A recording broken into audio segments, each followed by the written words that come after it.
ओम नमो भगवते वासुदेवाय। ओम नमो भगवते वासुदेवाय। ओम नमो भगवते वासुदेवाय। ओम नमो भगवते वासुदेवाय। ओम नमो भगवते वासुदेवाय।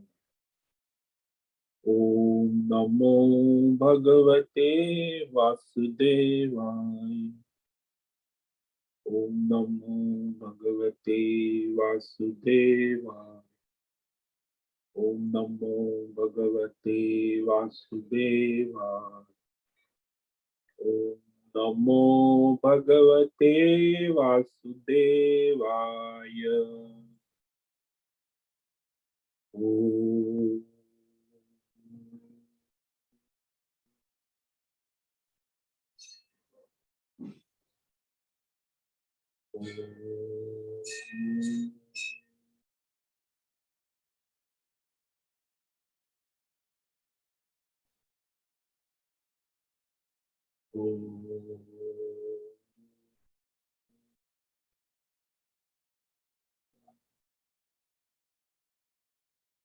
ओम श्री परमात्मने नमो नमः। ओम गंगणपतये नमो नमः। ओम शं सरस्वत्यै नमो नमः। ओम गुरुभ्यो नमो नमः। ओम सहना भवतु सहनौ भुनक्तु सह वीर्यं करवावहै तेजस्विनावधीतमस्तु मा विद्विषावहै। ओम शांति शांति शांति। सदाशिवसमारंभां शंकराचार्यमध्यमाम् अस्मदाचार्यपर्यन्तां वन्दे गुरुपरम्परा।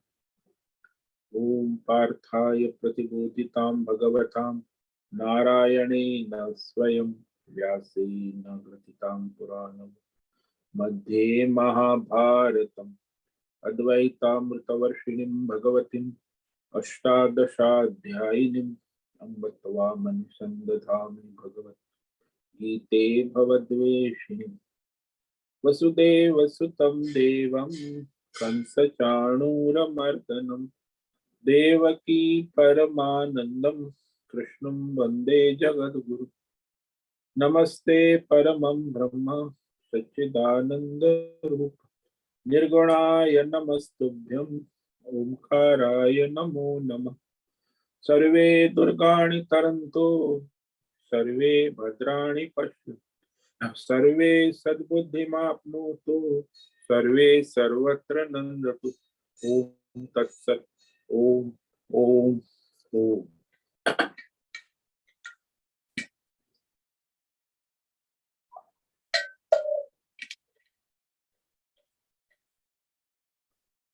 आप सभी ऑनलाइन नेटवर्क पर उपस्थित भगवत गीता श्रवण साधकों को आज प्रातः का अभिवादन अभिनंदन अभिवंदन। हरि ओम हरि ओम हरि ओम। हम सबको आज का यह दिव्य दिन तन मन धन जन देश काल विषय वस्तु परिस्थिति आध्यात्मिक भौतिक दैविक क्षेत्र व्यष्टि समष्टि सभी को अपने अपने पूर्व में अनंत जन्मों में किए हुए संचित पाप पुण्य धर्म अधर्म मिश्र कर्मों के पके हुए फल स्वरूप में वर्तमान में आज सभी को अपने अपने प्रारब्ध अनुसार परमेश्वरी अचिंत्य योग माया के माध्यम से प्रसाद स्वरूप प्राप्त हुआ है, मिला है। अतः आज का यह दिव्य दिन परमार्थ हेतु निष्काम सेवा यज्ञ देव यज्ञ ऋषि यज्ञ पितृ यज्ञ मानव यज्ञ प्राणी यज्ञ दान सात्विक सायिक और आचिक मानसिक तप निष्काम कर्मयोग ध्यान योग भक्ति योग ज्ञान योग साधना स्वाध्याय वेद शास्त्रों का अध्ययन अध्यापन उपासना आराधना के लिए समर्पित करे और कराए। अत्यंत दुर्लभ मनुष्य जीवन को परमार्थ हेतु सार्थक करे और कराए। आज विक्रम संवत 2080 भाद्रपद मास कृष्ण पक्ष कि तृतीया और चतुर्थी दो तिथि साथ में है। तृतीया अभी 7:35 तक है, उसके बाद चतुर्थी कल सुबह 6:11 तक है। आज है भरणी नक्षत्र सायं 6:23 तक। उसके बाद कृतिका नक्षत्र लग जाता है। आज है सोमवार, शिव जी भोलेनाथ की आराधना उपासना का दिन, और यहाँ शीत ऋतु प्रारंभ हो चुकी है। रात्रि का न्यूनतम तापमान 20 डिग्री रहा और दिन का अधिकतम तापमान 32 डिग्री। वायु की गति 5-10 किलोमीटर प्रति घंटा चल रही। और यहाँ ईस्वी सन 2023 2 अक्टूबर 2023 राष्ट्रीय पर्व महात्मा गांधी जयंती, सत्य अहिंसा के पुजारी, तो उनका भी विश्व में बहुत बड़ा योगदान है। सत्य और अहिंसा शास्त्र के अनुसार, धर्म के अनुसार। तो वह दिनांक सुबह के 7 बजने वाले हैं। कलयुग का प्रथम चरण 5248वां वर्ष 7वां व्यवस्थित मनवंतर श्वेत वराह कल ब्रह्मा जी का 26वां दिन और 51वां वर्ष चल रहा है। तो ऐसे अनंत कोटि ब्रह्मांडीय परमेश्वरीय अचिंत्य योग माया, हमारा यह एक ब्रह्मांड, इस ब्रह्मांड में पृथ्वी लोक में समुद्र के ऊपर जम्बू द्वीप का एकमात्र वैदिक राष्ट्र भारत ने उत्तर हिमालय प्रांत में उत्तराखंड राज्य में टिहरी जिले हिमालयन शिवालिक पर्वतमाला के अंतर्गत मणिकूट पर्वत के ऊपर नीलकंठ महादेव के सामने ऋषिकेश नगरी में मुनि की रेती प्रांत में शीशम जाड़ी में अवधूत बाड़ा आश्रम के सी ब्लॉक पहले माले से 5 नंबर कमरे से गंगा किनारे से हम स्वामी उत्तमानंद सरस्वती भगवद गीता के आचार्य शिष्य स्वामी चिन्मयानंद सरस्वती महाराज, कैवल्याद्वैत वेद व्यास भगवद पाद शंकराचार्य की श्रृंगेरी संन्यास परंपरा से शिक्षित दीक्षित सनातन वैदिक भारतीय हिंदू धर्म अनुसार संपूर्ण भगवद गीता ज्ञान यज्ञ ऑनलाइन चैतन्यमय जीवंत लाइव प्रसारण के अंतर्गत व्याख्यान माला में अध्याय 2 सांख्य योग के श्लोक नंबर 51 पर संस्कृत एवं हिंदी में व्याख्यान करेंगे। दिव्य पवित्र सरल व्यावहारिक सटीक पूर्ण वर्ण अक्षर पद वाक्य पंक्ति श्लोक अध्यायों की संगति संधि अन्वय शब्दार्थ वाक्यार्थ भावार्थ रस्यार्थ के यथार्थ तात्पर्य से वैदिक शास्त्र वेद व्यास साहित्य शंकर भाष्य एवं परंपरागत सन्यासी आचार्यों की टीका टिप्पणी सहित आज का यह भगवद गीता व्याख्यान करेंगे। कृपया आप सभी श्रद्धा भक्ति ध्यान से परिपूर्ण होकर के यह दिव्य श्रवण साधना करें। इसमें से कुछ ग्रहण करे, कुछ धारण करे, कुछ अपने जीवन में चरितार्थ करे और उसमें निरंतरता लाए। अपनी अपनी आध्यात्मिक भौतिक दैवी अशांति द्वंद्व मोह विक्षेपों से रहित होकर अधार्मिक अशास्त्रीय भ्रम भ्रांतियों से रहित होकर के अपने अपने शरीर इंद्रिय प्राण मन वचन कर्म से एक रूप एकाग्र होकर के शुद्ध सात्विक सूक्ष्म भगवत विवेक बुद्धि करे। वेद शास्त्र आचार्य परंपरा अनुसार विवेक करे। पुनः पुनः इस व्याख्यान का श्रवण करे, मनन करे, चिंतन करे, चर्चा विचारणा करे, प्रचार प्रसार करे, लिंक भेज रूप में शेयर करे, अपना और सबका परम कल्याण करे और कराए। ओम तत्सत। ओम ओम।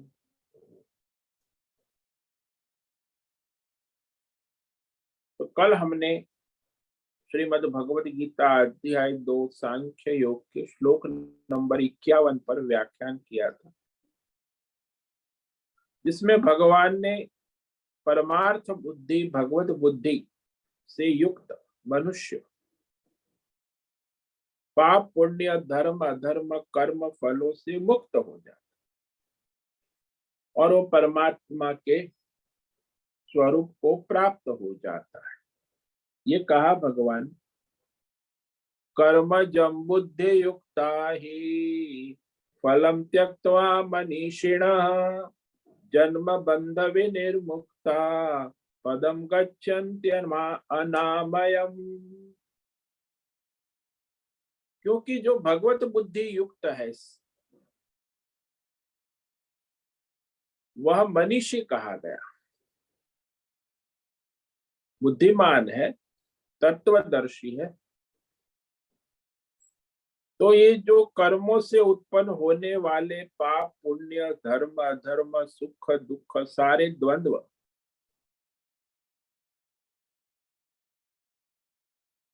से त्यक्तवा, त्यक्तवा यानी भगवान को अर्पण कर देते हैं, ईश्वर अर्पण बुद्धि से त्याग कर देते, सुख दुख पाप पुण्य धर्म ईश्वर अर्पण हो जाते। जैसे कहते ना श्री कृष्णार्पणमस्तु। तो फिर वो जन्म से उत्पन्न जो कर्म बंधन है उससे मुक्त होकर परमात्मा के परम पद को प्राप्त होने योग्य बन जाते। तो मनीषी है, परमार्थी होता है, वो निष्काम कर्म योग ध्यान योग भक्ति योग ज्ञान योग में लगा रहे।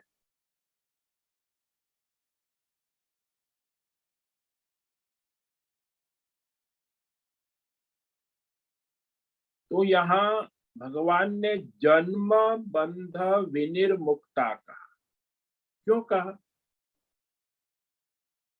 क्योंकि जन्म होते ही संसार बंधन लग जाता है।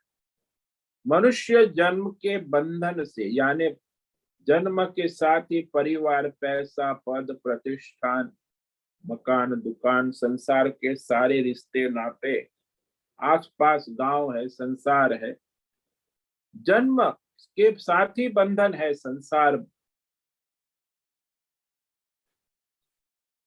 तो ये जन्म संसार बंधन जो है वैसे तो मरते दम तक छूटता नहीं है, मरने पर फिर सारा संसार बंधन छूट जाता है।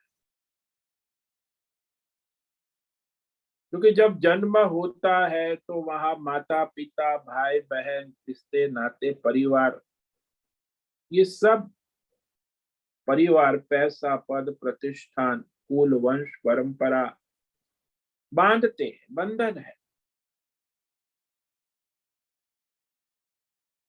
लेकिन मरते हैं तो वो परिवार पैसा पद प्रतिष्ठान सारे संसार के भौतिक अध्यात्म दैवी बंधन छूट जाते। इसके लिए मनीषी शब्द यहाँ उपयोग किया। मनीषी यानी परमार्थी ज्ञानी बनने की आवश्यकता है। तो परमार्थ ज्ञानी बनकर परमार्थ समर्पित जीवन जीना वह परमार्थ की ओर ले जाता है। तो जीवन्तेव जन्म बंध विनिर्मुक्ता संत, जो जीते जी ही वर्तमान प्रारब्ध अनुसार शरीर में रहते हुए भी वो संसार के सारे भौतिक अध्यात्म दैव बंधनों से मुक्त हो जाते हैं, सब बंधनों से छूट जाते। तो यहाँ स्पष्ट कर दिया कि मृत्यु के बाद तो निवृत्ति हो जाएंगी, वैसे नहीं है, पुनर्जन्म होगा। यहाँ तो वर्तमान जन्म में ही वह संसार बंधन से मुक्त हो जाते हैं। क्योंकि वर्तमान जन्म में परमार्थ सिद्ध नहीं हुआ तो आगे जन्म रहेगा, फिर वही संसार चक्र, फिर पुनर्जन्म पुनरपि जन्म पुनरपि मरणम पुनरपि जननी जट, ये संसार में सारे सुख दुख द्वंद्व तो चलते रहे। इस संसार चक्र को काटने का यही रास्ता है परमार्थ। तो भगवान आगे भी गीता में कहेंगे कि जन्म में ही जो मनुष्य जो है संसार बंधन से बंध जाता। उसमें खास बंधन क्या है? बोले काम क्रोध लोभ मोह राग द्वेष, ये सारे जन्म से ही उसके अंदर भी है पूर्वज, और बाहर आसपास संसार में यही होता है। ये संसार का मतलब ही है काम क्रोध लोभ मोह राग द्वेष। सब अपने अपने राग द्वेष में प्रवृत्त होते हैं। सबकी अपनी अपनी भौतिक अध्यात्म दैवी कामना है, वासनाएं हैं। सबके अपने अपने राग द्वेष है, लोभ है। तो संसार में उन बीचों में रहना है। तो ये सारे द्वंद्व है, उसे सहने में समर्थ हो जाता है। क्योंकि मृत्यु के पहले ही मनुष्य संसार के सारे द्वंद्वों में समत्व प्राप्त कर लेता है। क्योंकि ये द्वंद्व जो है राग द्वेष काम क्रोध लोभ मोह सुख दुख जन्म मरण, उस द्वंद्व को सहन करने का सामर्थ्य परमार्थी में होता है।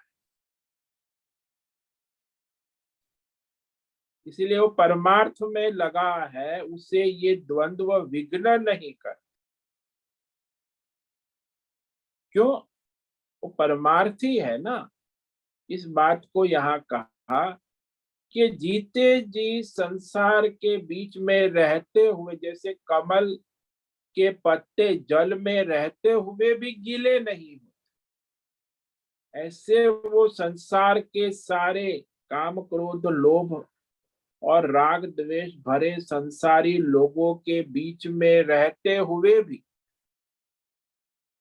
वह वर्तमान जन्म से होने वाले बंधन से छूट जाते हैं। पाप पुण्य धर्म अधर्म कर्म बंधनों से छूट जाते। जन्म बंध विनिर्मुक्ता, मुक्ता नहीं, विमुक्ता नहीं, विनिर्मुक्ता। तो ये भगवान यहाँ तीन अवस्था, एक मुक्ति विमुक्ति और विनिर्मुक्ति, सुपरलेटिव डिग्री है। तो मनुष्य जो साधक होता है परमार्थी होता है, जब वो सत्संग करने लगता है, उसकी बुद्धि में विवेक जागृत होने लगता है, तो विवेक के द्वारा उसे ये पता चलता है कि ये शरीर और ये संसार जो है असत है, मिथ्या है। सचमुच में स्थूल सूक्ष्म शरीर जो है केवल आभास है, भ्रम है। ये आध्यात्मिक भौतिक दैवी संसार वास्तव में नहीं, फिर भी प्रतीत होता है। जैसे सिनेमा देखने जाते हैं तो स्क्रीन पर फिल्म, वास्तव में वहां कुछ नहीं है, फिर भी प्रतीत हो रहा है। इसी प्रकार ये संसार हमारे मन की स्क्रीन के ऊपर, मन बुद्धि अंतःकरण में ये संसार प्रतीत हो रहा है, वास्तव में नहीं, परमार्थता नहीं है। तो वह जीते हुए जान लेते हैं कि ये संसार जो है वो वास्तव में है ही नहीं, तो उसका बंधन कहाँ से? निर्मुक्त अर्थात जब विवेक विचार करके स्वयं इस संसार बंधन से छूट जाते, वह अनुभव करते हैं विमुक्त, विशेष रूप से मुक्ति का अनुभव करते। क्योंकि व्यवहार काल में जो शरीर प्रारब्ध है वर्तमान चल रहा है, उसमें बंधन का अनुभव आभास होता है। जो साधक विवेक कर चुका है, लेकिन प्रारंभ में शुरू शुरू में सभी साधकों को यह स्थिति होती है, तो बैठकर सोचते हैं तब लगता है कि सचमुच में ये सब असत्य है, मिथ्या है, कुछ नहीं है, फिर भी दिख रहा है। परंतु प्रारब्ध व्यवहार करते जाते, तो व्यवहार करते हैं, भौतिक अध्यात्म दैव संसार सत्य की तरह प्रतीत होने लगता है। इसीलिए ये जो मिथ्या ज्ञान होता है ना, ये दो तरह का है। बहुत से लोग सिनेमा देखने जाते हैं, फिर वहां रोते हैं, हंसते हैं, गुदगुदाते हैं। ऐसा नहीं है कि सिनेमा में सत्य समझ रहे, जानते यहाँ कुछ नहीं है, फिर भी तो सिनेमा देखने वाले से पूछोगे तो जवाब देंगे कि सच्चा तो नहीं है, सिनेमा है, स्क्रीन पर पर्दे पर नाटक चल रहा है। फिर आप कैसे रो रहे हैं, हंस रहे हैं, गुदगुदा रहे हैं, कैसे रो लेते हैं? क्योंकि सिनेमा देखते हुए वहां उस समय उस क्षण वो सिनेमा सच्चा लगता है। जानता है कि मिथ्या है, असत्य यहाँ कुछ नहीं है, फिर भी जैसे सिनेमा देखने वाले को पता है कि यहाँ तो स्क्रीन पर कुछ सच्चा नहीं है, ऐसे जो ने सत्संग किया है, विवेकी है, उसे पता तो लग जाता है कि ये संसार मिथ्या है, असत है, दिखता है, लेकिन वास्तव में नहीं है। पर जब जिस क्षण देखता है संसार, तो उसे सत्यत्व है ऐसा आभास होता, तो रो लेता है, हंस लेता है। ये जो संसार के सत्यत्व का आभास हटने में देर लगती है, क्योंकि वो सत्यत्व बुद्धि अनादि काल से है। आसपास भी सभी लोग ने संसार को सत्य स्वीकार किया कि मिथ्या है, असत्य है, आभास है, ऐसा विवेक तो हो जाता। जैसे वो सिनेमा थिएटर से आप निकल गए, सिनेमा समाप्त हो गया, दी एंड, और फिर भी सिनेमा जो है उसमें सत्यत्व बुद्धि हट जाती। किसी किसी को सिनेमा देखने के बाद में भी 1-2 घंटे तक वह सिनेमा के सत्यत्व का आभास बना रहता है। वो गुदगुदाता है, हंसता है, रोता है, उसका आभास बना रहता। सोचते हैं कि सिनेमा का पात्र बेचारा बहुत दुख में था, उसका दुख अपना दुख लगता है। वहां पात्र कहाँ था, फिर भी उसके तादात्म्य के कारण उस पात्र के दुख को अपना दुख समझ ले, और वो दुखी भी होता है पात्र की तरह।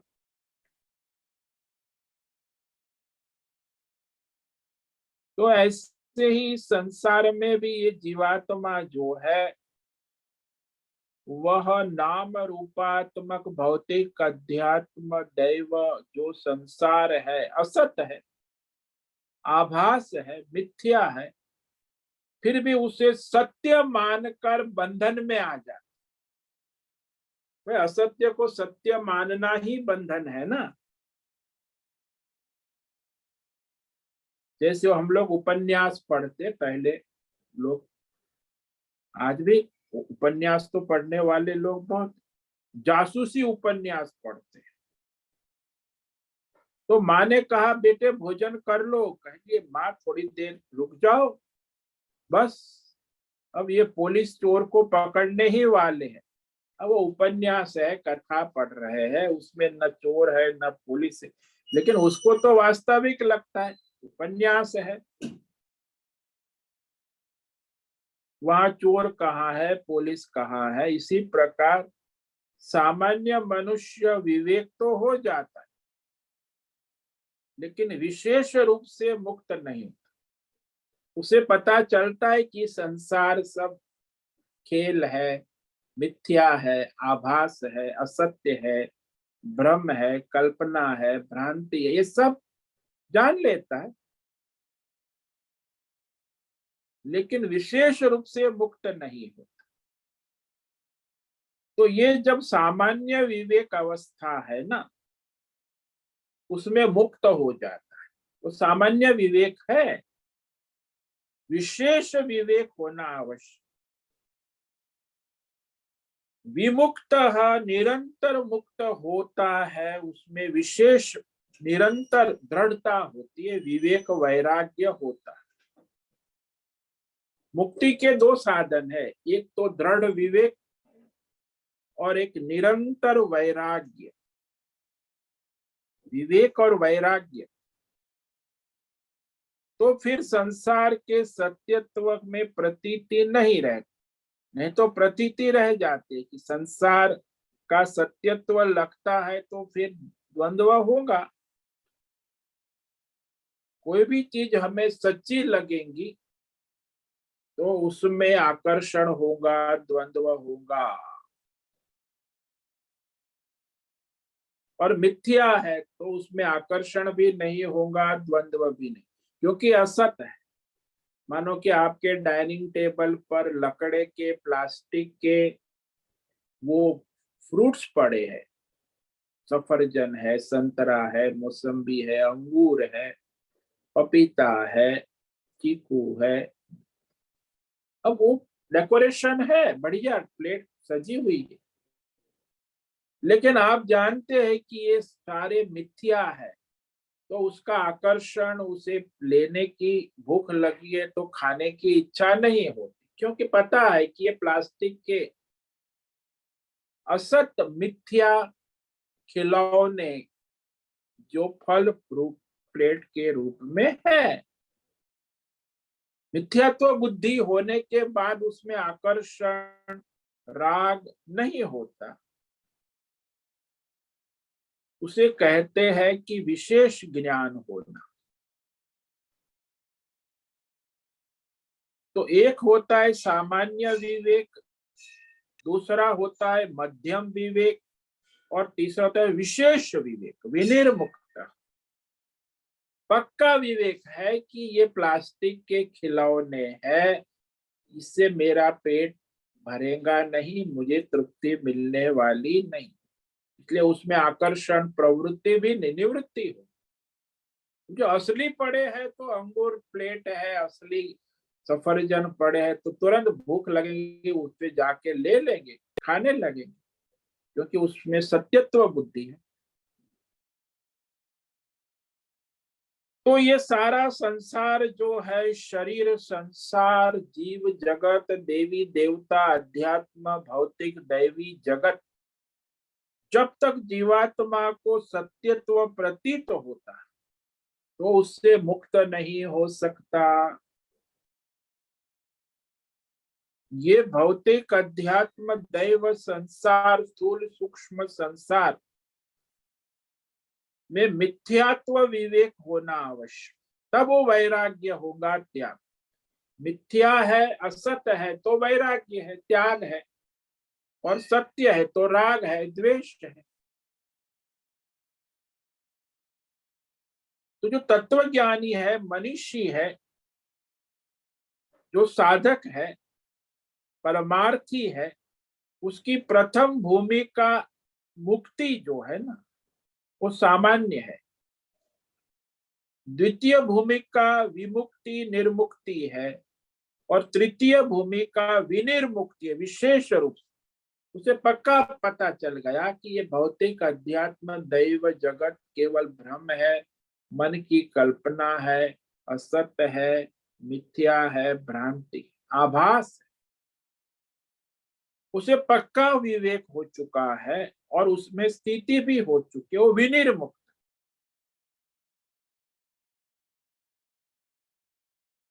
तो मुक्त हो जाते हैं, विमुक्त हो, लेकिन विशेषण निर्मुक्त।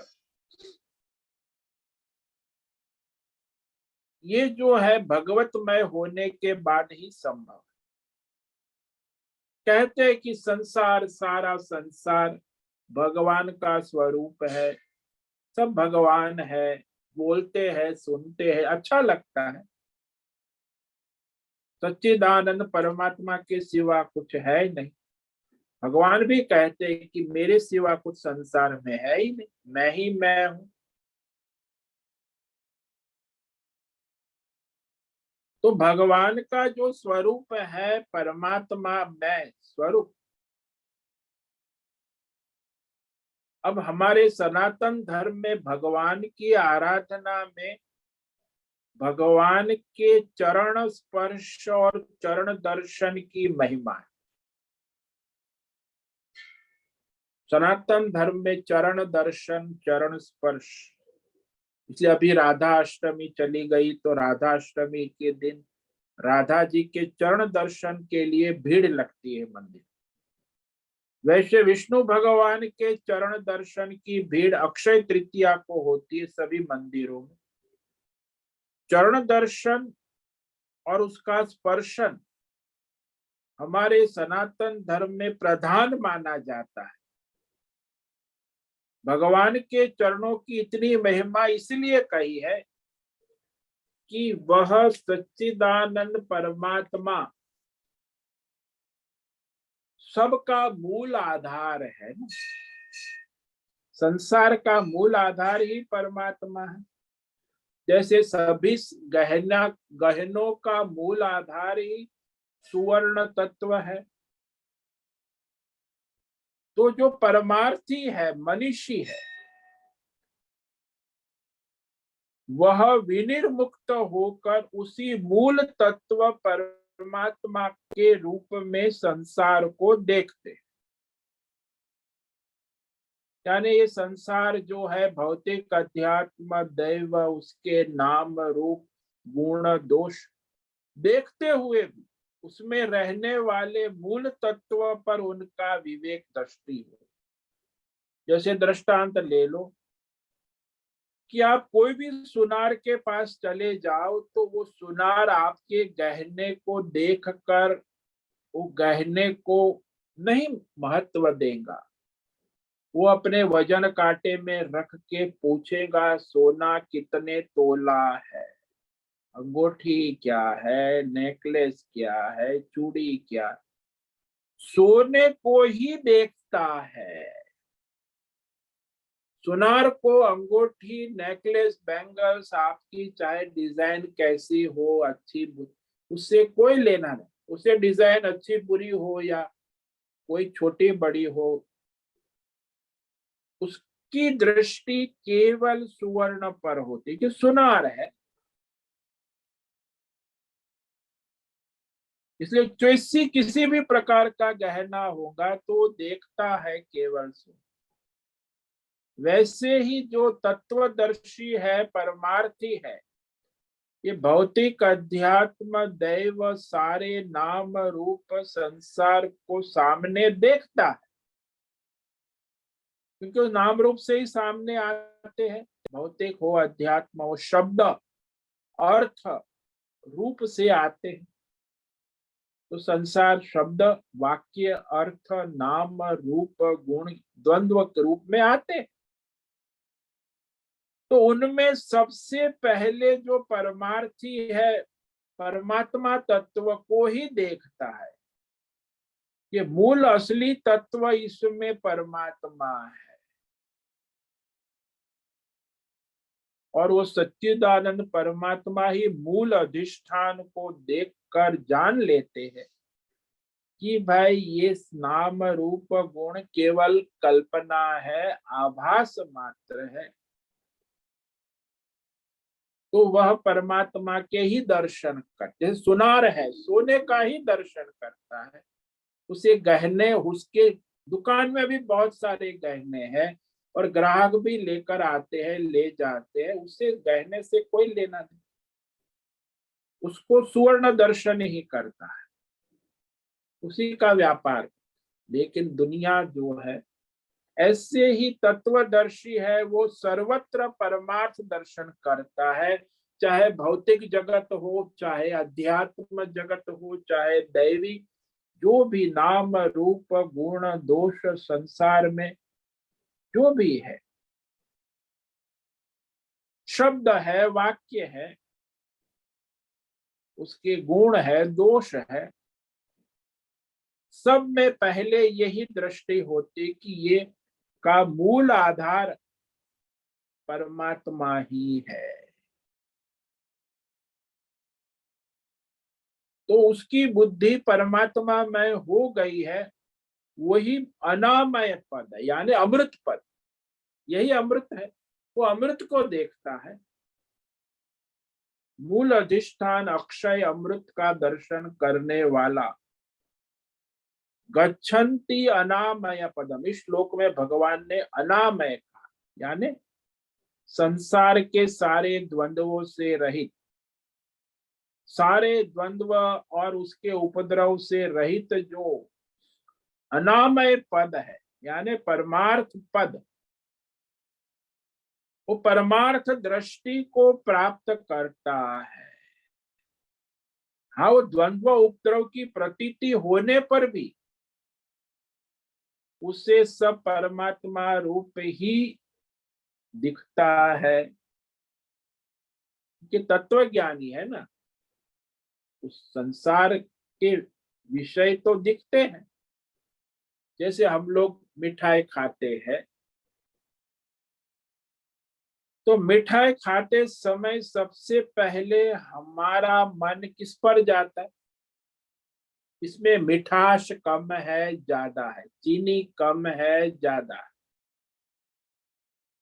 यदि चीनी नहीं डाली है, मिठाई चाहे कौन सी भी हो, जामुन हो बढ़िया, गुलाब जामुन हो, बर्फी हो, रसमलाई हो, लेकिन चीनी डालना भूल गए, मीठा डालना भूल गए, तो आप कहोगे बेकार है।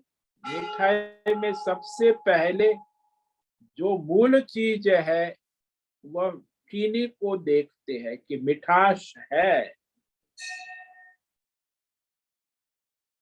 तो ऐसे ही ये संसार जो हम है, इसमें भौतिक, अध्यात्म, दैव, स्थूल, सूक्ष्म अनेक प्रकार के नाम रूप शब्द गुण दोष है,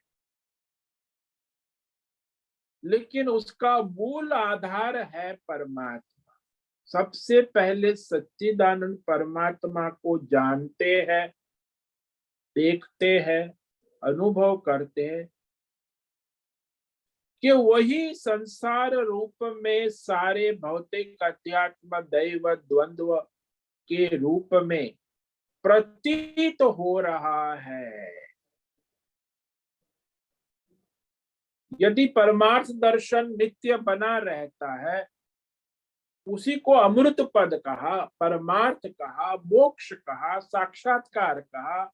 यहाँ भगवान ने शब्द है अनामयम गच्छन्। मोक्ष को प्राप्त होता है, परमार्थ को प्राप्त होता है। अनामय यानी निरोग अवस्था, स्वस्थ, अपने स्वस्वरूप को प्राप्त होता है। अनामयम पदम गच्छन्ति, तो उसमें संसार के कोई द्वंद्व नहीं है, परमात्मा का पद है, उसे जानते हैं ना, अनुभूति करते हैं, देखते हैं। संसार को देखते हुए भी उनकी दृष्टि परमार्थ पर बनी रहती, वे जानते हैं कि ये परमात्मा ही लीला कर रहे हैं, उसी की अनुभूति निरंतर बनी रहती, इसीलिए उसे अनामयम पद कहा। कि जब हमें सच्चिदानंद परमात्मा तत्व की अनुभूति निरंतर होती रहेगी, तो संसार जो है, भौतिक हो, अध्यात्म हो, दैव हो, शब्द नाम रूप गुण की जो प्रतीति है वो नहीं होगी। नाम रूप का जो द्वंद्व है वो हमें विचलित नहीं कर पाए, हम व्याकुल नहीं हो जाएंगे, सुख दुख से भ्रमित नहीं, क्योंकि जानते हैं कि ये सारा जो है परमात्मा का ही स्वरूप। तो द्वंद्व से रहित होकर परमार्थ भूमिका में स्थिर हो जाते हैं, यानी बुद्धि में ये परमार्थ बुद्धि दृढ़ हो जाती है। वो संसारी जो बुद्धि है, द्वंद्व भेद बुद्धि, वो लय हो जाती। इसके कारण या बुद्धि का ही फर्क निश्चय हो गया बुद्धि का कि परमात्मा है, संसार तो नाम मात्र आभास मात्र भ्रम है। वहां तो स्क्रीन में, सिनेमा में, वास्तव में तो वहां कुछ है ही नहीं, फिर भी प्रतीत हो रहा है, वहां स्क्रीन ही है। वैसे यहाँ परमात्मा ही है, और उसपे ये सारा खेल जो है मन की कल्पना, भ्रम कहो, शब्द वाक्य, नाम रूप, भौतिक अध्यात्म, दैव, संसार की प्रतीति हो। प्रतीति से हमें कोई परेशानी नहीं, क्योंकि हम उसके साक्षी है, दृष्टा है। हाँ, उसमें यदि आप कर्ता भोक्ता हो गए तो सुखी दुखी हो, लेकिन आप उसके साक्षी दृष्टा है तो सुख दुख आपको स्पर्श नहीं कर सकता। सुख दुख जिसे स्पर्श नहीं करता वही अमृत है। वो अनामय पद कहा इस श्लोक में, जिसने इस अनामय परमार्थ पद को प्राप्त कर ली, द्वंद्व से रहित हो गया, जिसकी बुद्धि में विवेक जागृत हो गया और ये संसार के मिथ्यात्व का बोध बुद्धि में दृढ़ हो गया, नाम रूप संसार पाप पुण्य सारे उस भ्रम से मुक्त हो गए। इसीलिए ये जो पाप पुण्य कर्म के फलों से भी मुक्त हो, सुख दुख जो है, पुण्य का फल सुख है, पाप का फल दुख है, उसकी प्राप्ति जो है वो है, लेकिन वो आभास है।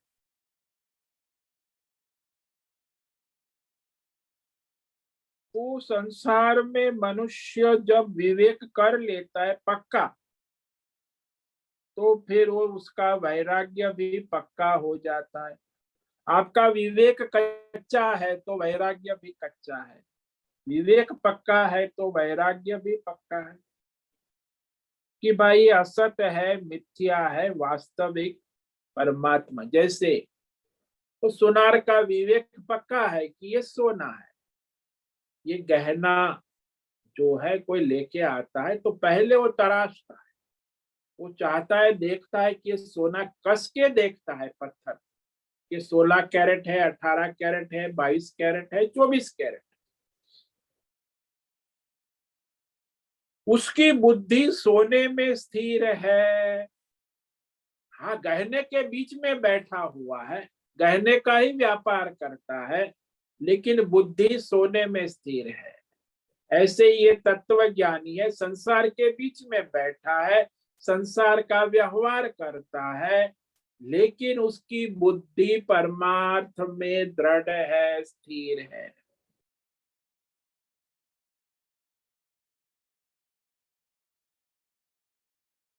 तो वह उसकी बुद्धि का ये विवेक कैसे प्राप्त होता है? बोले निष्काम कर्म योग, ध्यान योग, भक्ति योग से बुद्धि की शुद्धि होती है।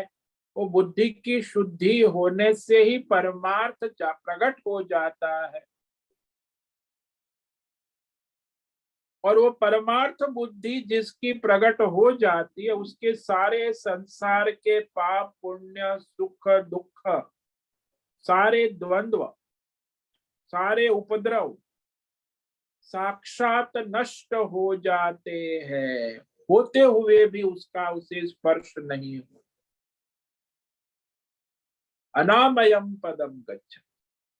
जैसे वो फायर ब्रिगेड वाला जो है, वो अपना फायर प्रूफ सूट पहनकर गिर मकान में, आप जलते हुए मकान में कूद जाता है, फिर भी वो जलता नहीं है।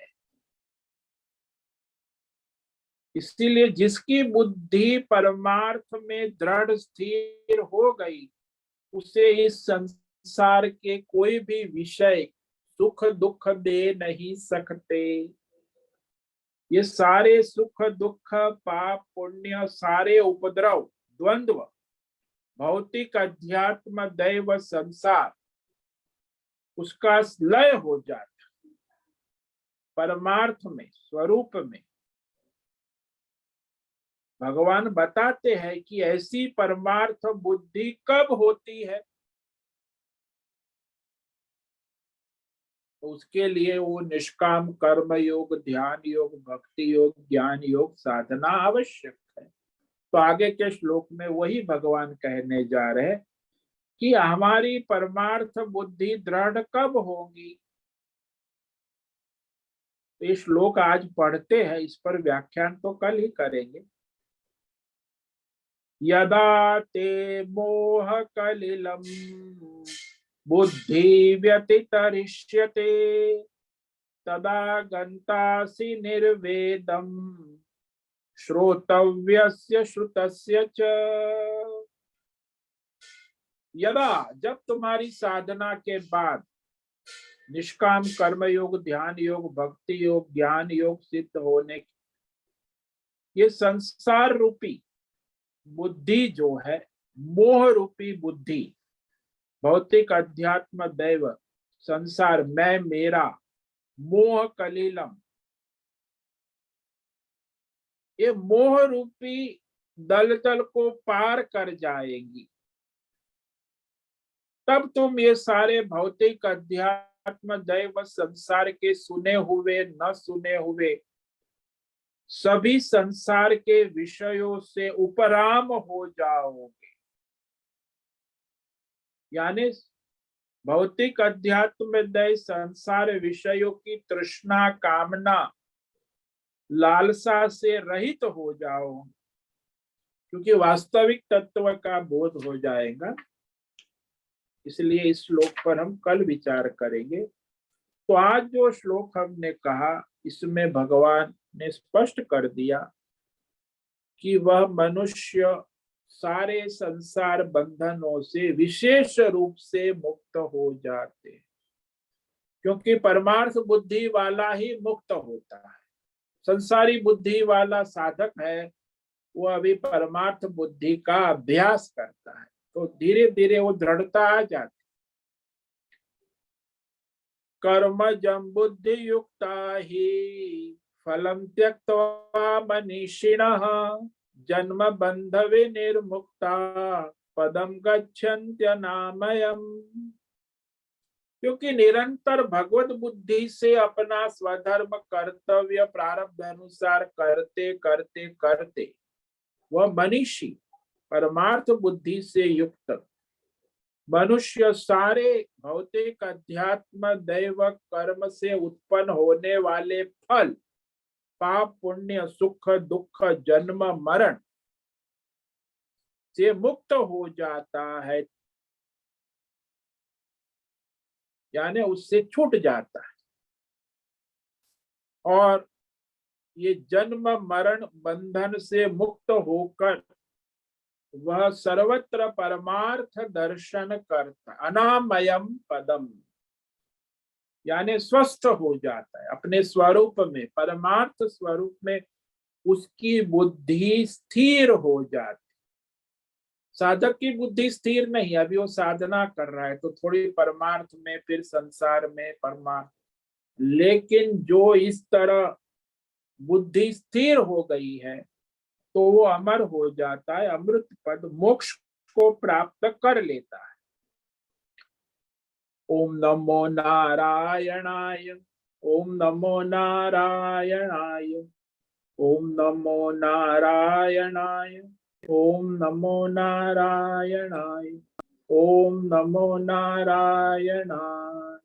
कायेन वाचा मनसेन्द्रियैर्वा बुद्ध्यात्मना वा प्रकृते स्वभावात् करोमि यद्यत् सकलं परस्मै नारायणायेति समर्पयामि। ओम सर्वे भवन्तु सुखिनः, सर्वे सन्तु निरामया, सर्वे भद्राणि पश्यन्तु, मा कश्चित् दुःखमाप्नुयात्। अस्तु मा सद्गमय, तमसो मा ज्योतिर्गमय, मृत्योर्मामृतङ्गम्। ओम पूर्णमद पूर्णमिदं पूर्णात् पूर्णमुदच्यते पूर्णस्य पूर्णमादाय पूर्णमेवावशिष्यते। ओम शांति शांति शांति। शंकरं शंकराचार्यं केशवं बादरायणं सूत्र भाष्य कृतौ वंदे भगवन्तौ पुनः पुनः। ईश्वरो गुरुरात्मेति मूर्ति भेद विभाग व्योमवद् व्याप्त देहाय दक्षिणामूर्तये नमो नमः। ओम गुं गुरुभ्यो नमो नमः। ओम तत्सत् ब्रह्मार्पणमस्तु। ओम ओम ओम।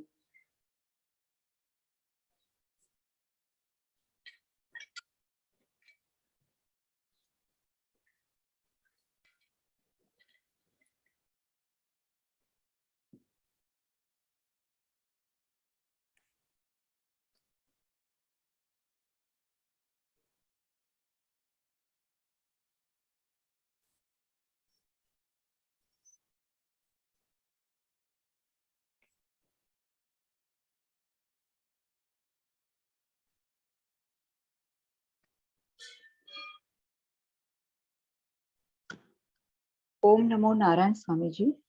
ओम नमो नारायण। बोलो एम। अभी आपने स्वामी जी 3 मुक्ति की जो बात की ना, वो थोड़ा विस्तार से समझाइए ना। इसमें 3 अवस्थाएं होती है, मुक्ति, विनिर्मुक्ति और निमुक्ति। यानी जो पहली अवस्था है वो प्रारंभिक अवस्था, जैसे प्राइमरी स्कूल है, हाई स्कूल है और कॉलेज।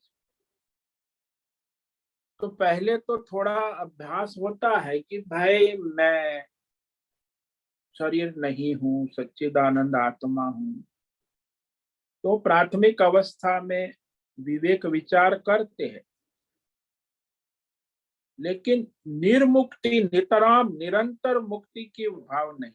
कभी कभी मुक्ति भाव हो जाता है, कभी बंधन में आ, व्यवहार काल में बंधन का अनुभव करते हैं। तो शुरू शुरू में सभी साधकों में ये स्थिति आती है,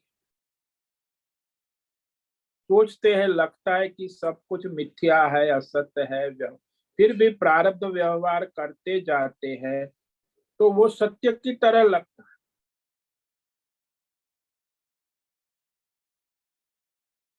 तो ये सामान्य विवेक अवस्था है। दूसरी मध्यम विवेक में जो है निर्मुक्त निरंतर जीव भाव जो है उससे मुक्त हो,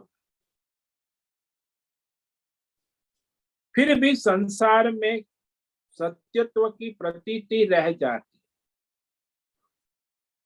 लेकिन तीसरी अवस्था जो विनिर्मुक्ति है, वहां संसार के सत्यत्व की प्रतीति नहीं रहती। यह तीसरी अवस्था है, विनिर्मुक्त। केवल परमार्थ बुद्धि दृढ़ हो जाती। तो उसमें क्या होता है कि मनुष्य निरंतर परमार्थ बुद्धि में स्थिर हो जाए। तो पहले क्या होता है, थोड़ी अवस्था विवेक जागृत होता है तो उसकी अवस्था जो है उसमें सामान्य विवेक आता है, फिर छूट जाता। तो यहाँ 3 स्तर से वह साधन होता है। क्योंकि ज्यादातर मनुष्य जो है, वो हमने दृष्टांत दिया ना कि वो फिल्म देखने गए तो सिनेमा देखते हुए वहां उसे पता है कि ये मिथ्या है, फिर भी वो रोना आ जाता है, हंसना आ जाता है। उसका असर भी 2 घंटा रहता है, फिर वो जानता है कि अरे वो फिल्म थी, सिनेमा था, मिथ्या है, असत। सभी देखने वाले को होता है कि सच्चा नहीं है, फिर भी पता होने पर भी उसका आभास, सत्यत्व आभास हो जाता है। तो ये सामान्य विवेक है ना। वैसे ही वह उसमें सत्यत्व बुद्धि समाप्त हो जाती है, सिनेमा समाप्त हो गया, दी एंड। किसी को बाद में भी उसका असर बना रहे, क्योंकि वो तादात्म्य में है ना। जैसे आपका अपने शरीर और संसार से तादात्म्य में है, ऐसे ही सिनेमा देखने वाले को वो सिनेमा के पात्र के साथ तादात्म्य में होने से उस पात्र के सुख दुख का आभास होता है। वहां भी तादात्म्य है, संसार में भी तादात्म्य, अपने पात्र में। वहां उस फिल्म के सिनेमा पर्दे के पात्र में तादात्म्य, तो उसके सुख दुख से हम भी सुखी दुखी हो। वो विवेक होता है, वो अज्ञान के कारण तादात्म्य होता है। तो हमें सोचते हैं कि सिनेमा में बेचारा कितना दुखी था पात्र, वहां कहाँ पात्र है, कुछ है ही नहीं, फिर भी पता है, फिर भी तादात्म्य के कारण सुखी दुखी होते।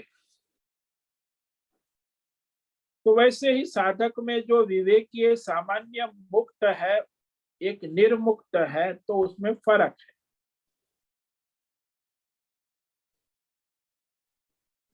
तीन अवस्था हो गई, सामान्य विवेक, मध्यम विवेक और पूर्ण विवेक। विनिर्मुक्त मन की अवस्था यही है ना सब? हाँ, वो बुद्धि की अवस्था, मन की नहीं, बुद्धि अच्छा। के विवेक। हाँ, मन की नहीं। मनीषी कहा, हाँ। तत्वज्ञानी, प्रथम भूमिका मुक्ति की, दूसरी भूमिका और तीसरी विनिर्मुक्त। मतलब जितना संसार का मिथ्यत्व और परमात्मा सत्य बुद्धि वो स्थिर होता जाएगा, तभी ये हाँ अवस्थाएं बदलेगी। हाँ, वो वैसे वैसे आपकी दृढ़ता होगी, वैसे विनिर्मुक्त, अंत में पूर्ण परमार्थ बुद्धि। जैसे वो सुनार है, वो विनिर्मुक्त है, हम्म। वो उसे गहने में कहीं आसक्ति नहीं है। लेकिन वो ग्राहक है, वो अभी सोचता है गहना भी है, सोना भी है। तो जो माता जी है उसको तो गहना ही लगता है, वो तो बंधन में है, गहने की डिजाइन में ही मोहित है। लेकिन उसका पति है, वो मुक्त है, वो जानता है कि गहना तो लिया लेकिन है सोना, चलो इतना पैसा इन्वेस्टमेंट हो गया तो कोई वेस्ट है नहीं, सोने के दाम बढ़ते हैं तो हमारी आमदनी बढ़ेगी। लेकिन इसका मन भी खुश हो जाएगा, पत्नी भी खुश हो जाएगी, तो डबल काम उसका हो गया। मतलब जीव को जब भी संसार से दुख का अनुभव होता है, तभी वो ये मिथ्यात्व बुद्धि आ जाती है, मगर थोड़ा जैसे सुख आ जाए तो फिर संसार में माया में अंदर घुस जाती है। हाँ, वो सत्यत्व बुद्धि आ जाती है, तो वही तो उसका खेल चलता रहता है। सुख दुख में वो उसको दोनों में विनिर्मुक्ता है, द्वंद्व में एक समत्व बुद्धि हो जाए, परमार्थ बुद्धि दृढ़ हो जाए, द्वंद्व से वो विचलित ना हो। क्योंकि जब तक मनुष्य संसार में सत्यत्व बुद्धि है तब तक द्वंद्व रहेंगे, और द्वंद्व में सत्यत्व बुद्धि होने से आप सुखी दुखी तो होंगे। लेकिन जब मिथ्यात्व बुद्धि है, तो जैसे वो कलाकार है, पात्र करता है सुख दुख का, तो कलाकार है, वो सुखी दुखी दिख रहा है स्क्रीन, लेकिन वो कलाकार वास्तव में सुखी दुखी नहीं है, पात्र सुखी दुखी है प्रतीत हो रहा है। ऐसे ये जीवात्मा पात्र है, प्रारब्ध है, सुखी दुखी दिख रहा है, वास्तव में उसे बोध होगा कि मैं जीवात्मा नहीं हूं, मेरा स्वरूप परमात्मा है। तो वो कलाकार पात्र के सुख दुख को करते हुए भी सुखी दुखी नहीं होता। वैसे आत्मज्ञानी अपने प्रारब्ध के अनुसार अपना पात्र करता है, तो भी उसके सुख दुख में दिखता है, लेकिन वास्तव में सुख दुख से सुखी दुखी नहीं होता। मतलब वो दूसरे को मदद भी करते हैं, सब करते हैं, मगर हाँ अपनी स्थिति स्थिर रहती है। हाँ, परमार्थ स्थिति में उनकी बुद्धि स्थिर, ये सब परमात्मा का है, परमात्मा में है, भगवान के सिवा कुछ नहीं। ये निष्काम योग से ही बुद्धि में ये स्थिरता आती है। हाँ, वो जो निरंतर निष्काम कर्म योग, ध्यान योग, भक्ति योग करेंगे तभी ये, सकाम कर्म करने वाले को नहीं हो सकता, क्यों? वो तो कामना वाला है, तो सुखी दुखी होता ही रहे। केवल निष्काम कर्म योग, ध्यान योग, भक्ति योग साधना करने वाले का ये विवेक बुद्धि दृढ़ होती है और वो उसका परमार्थ में दृढ़ता आने लगती है। निष्काम से आए, सकाम से नहीं। मतलब अभी पहले जो द्वंद्व में जितना जल्दी विचलित हो जाते थे ना, उतनी मतलब अभी कम हो रहा है, मगर अभी भी सुख दुख के झोले तो आते ही रहते हैं। हाँ, तो अभी वो विवेक जागृत हो रहा है, लेकिन वो प्रथम भूमिका में है ना, तो विवेक धीरे धीरे वो विवेक दृढ़ होता जाएगा, तो फिर हमारे द्वंद्व जो है उससे हम विचलित नहीं होंगे। प्रारब्ध के अनुसार वो पात्र है, स्क्रिप्ट है, आपका जीवन है, उसमें तो सब द्वंद्व आएंगे, लेकिन वो उससे मैं असंग सच्चिदानंद आत्मा हूँ, मेरा स्वरूप परमात्मा है, मैं जीवात्मा नहीं हूँ, ऐसी बुद्धि दृढ़ होती जाएगी, तब जाके परमार्थ बुद्धि पूरी दृढ़ होगी, तो जीवात्मा भाव से असंग हो गए ना, वही तो वैराग्य है, असंग है। मैं जीवात्मा नहीं हूँ, मेरा स्वरूप परमात्मा है, मैं पात्र नहीं हूँ, मैं कलाकार हूँ, सुपरस्टार हूँ, तो बुद्धि उसमें स्थिर हो गई, तो पात्र के सारे विकार फिर हमें विचलित नहीं कर सकते।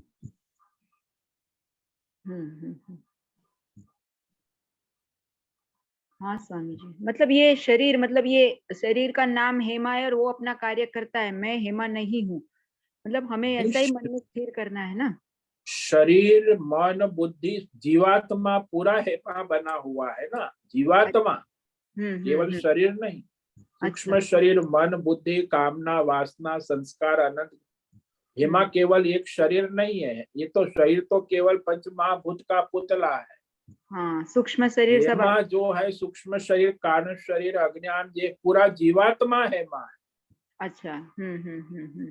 शरीर को हेमा मत कहो, जीवात्मा पूरा हेमा बन के बैठा है। वही जो जीवात्मा अपने भ्रम से बाहर निकलकर अपने परमात्मा स्वरूप का विवेक करे कि मैं जीवात्मा हेमा नहीं हूँ, मैं परमात्मा हेमा, मैं कलाकार हूँ, मैं पात्र नहीं हूँ, पात्र की स्क्रिप्ट है जैसी भी है, उसके सुख दुख पात्र के है, लेकिन वो पात्र के सुख दुख मेरे नहीं है, कलाकार के नहीं। तो परमार्थ बुद्धि में ये सारा दृढ़ हो जाता है, तो जीवात्मा बुद्धि का लय हो जाता है, परमार्थ बुद्धि दृढ़ हो जाती है। ये भेद से ही जीवात्मा का जन्म होता है ना। हाँ, वो अज्ञान से, भेद से ही कि मैं जीवात्मा हूँ, मेरा जीवात्मा, तो परमात्मा का अज्ञान होने से ही तो जीवात्मा बन जाता है। अब परमात्मा का ज्ञान होने से जीवात्मा समाप्त हो जाता है, परमात्मा बन जाता है। अज्ञानी तो है ना, जीवात्मा का स्वरूप ही अज्ञान है। हाँ स्वामी जी, बहुत बहुत बहुत धन्यवाद। ओम नमो नारायणाय। ओम नमो नारायण। ठीक है, आज का समय पूरा हो गया। सभी साधकों को आज का ओम नमो नारायणाय, ओम नमो नारायण, सभी साधकों को ओम नमो नारायण, ओम नमो नारायण, ओम नमो नारायण, उससे ओम नमो नारायण पूर्ण करें। ओम नमो नारायण। आज का यह दिव्य सत्संग हम यही पूर्ण करते हैं। सभी साधकों को ओम नमो नारायण। ओम नमो नारायण।